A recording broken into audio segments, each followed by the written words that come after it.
There's a war raging in the Middle East right now. But let's talk about what's influencing US markets at the moment. So there's no doubt that there is some pressure coming from this geopolitical conflict in the Middle East.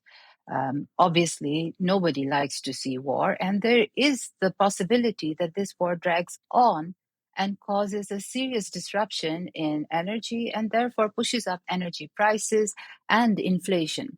So bonds are pricing in some of that. You can see yields jumped quite a bit yesterday, but still the reaction remains muted compared to what you would have thought would happen with a war like this. Now, under the surface, we are seeing quite a bit of rotation in the US markets. This rotation is not because American exceptionalism is dying, but people are looking to diversify their interests. So, on the one hand, you will see rotations within the US market itself. So, we saw software sell off.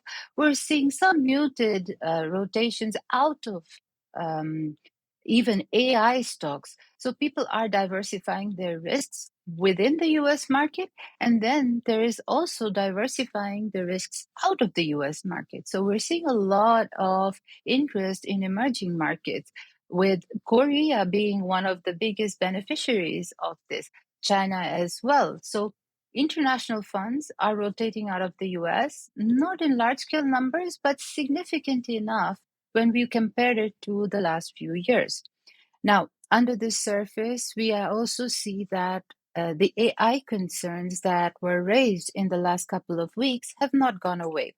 Add to that private credit concerns, right? So, private credit being overexposed to certain sectors like software that may not do very well if AI disrupts them.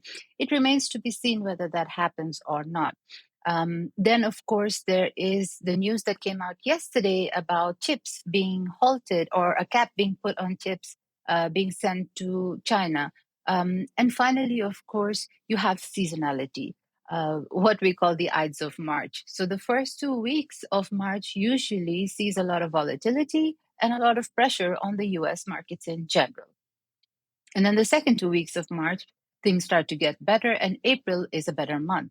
So historically, March has been the fourth worst week for the U.S. stock markets if you consider, historical price action.